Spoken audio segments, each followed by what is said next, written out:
Hello, this is Kirill from forexboat.com and welcome back to the course on Forex trading. Today we will talk about the Forex market participants. So here's the Forex market and who are the major players here? Well, first of all, of course, it's governments. Governments use the Forex market to meet certain economic goals, whether it's to have a lower exchange rate compared to a certain currency or a higher exchange rate. It all depends on whether the country is importing or exporting goods and many various other factors. Also, the central bank. In most cases, the central bank is the financial arm of the government, but sometimes the central bank is more independent for some countries, and the central bank also uses the Forex market to move around its reserve of currency and monitor the situation and things like inflation, interest rates, and so on. Next, we've got normal banks. Normal banks trade on the Forex market to define which exchange rates should govern the exchange of currencies. And those, like when you and I, we go to a bank and we do exchanges there or do certain transactions, those transactions are minuscule compared to what banks deal at an international level. They throw around billions, if not trillions of dollars just to make sure that they have the right currencies that they need for their activities. Also, other financial institutions participate in the Forex market, and an example of that would be the pension funds in the US. They are massive companies who have lots and lots of money, and sometimes they need to make transactions on the Forex market as well. Other players on the Forex market include normal companies such as BMW, Coca-Cola, General Motors, and any other multinational company that you can think of. And that's because these companies have operations across the globe, and therefore they are forced to convert currencies all the time in order to pay suppliers, pay employees, and so on. For example, Coca-Cola might be paying some employees that it has somewhere in India and would have to convert dollars into rupees. Or, for instance, BMW might be ordering some parts from Japan, and that way they have to convert euro into yen and pay for those parts.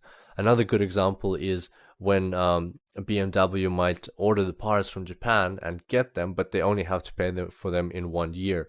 So in that situation, they have two options. They can either create the product, sell it, and then 1 year later pay for the parts, but then they will have to convert euros into yens 1 year later, and the price of yens might have gone up by then, and that will mean that BMW will lose on this foreign exchange transaction, and this loss will eat into its profits from the normal operations. So in those cases, most companies do something which is called a hedge, and what they do is they instead of waiting 1 year to convert their euros into yens, they will actually create a forward contract with a bank saying that they will need yens in 1 year, and they will create a fix or agree on a fixed price now with that bank, but to buy those yens 1 year from now.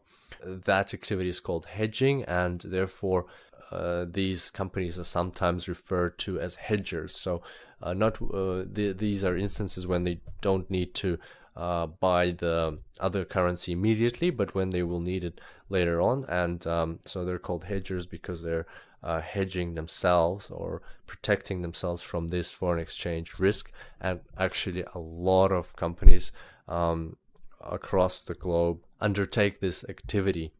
Another type of major players on the Forex market is hedge funds. Hedge funds are actually funds that are, or organizations that are designed to speculate on the Forex market and bring profits to their investors. So even though they're called hedge funds, they're mostly, now they've kind of developed to become very aggressive and profit-seeking. So they take on large funds from investors, and then they try to trade this money on the forex market to make profits, and they earn fees, and plus they earn commissions if they do create profits. And finally, the normal traders such as you and I and George Soros, just people who speculate on the forex market to make a profit. So they're also participants of the forex market, and for example, George Soros was able to make over $1 billion of profit in 1 month. That's one of the reasons why what he's famous for. So all those participants together, as you can imagine, create massive volumes of money. And to be more precise, the volume of the forex market is $5 trillion. That is 5 and all those zeros behind it, and that is per day. $5 trillion goes through the forex market. That's an unbelievable amount of money. And just to put that into comparison, the largest stock exchange in the world is the New York Stock Exchange, and the total market capitalization of the New York Stock Exchange, that means if you take all the companies that are listed on the New York Stock Exchange and you put all of their values together, then you will get only $18.7 trillion. And that's the total capitalization of that exchange. Whereas on the forex market, you have $5 trillion going through the market per day. And that just shows that the forex market is by far the biggest financial market in the world. So that sums it up for today. I look forward to seeing you in the next tutorial, and until then, happy trading.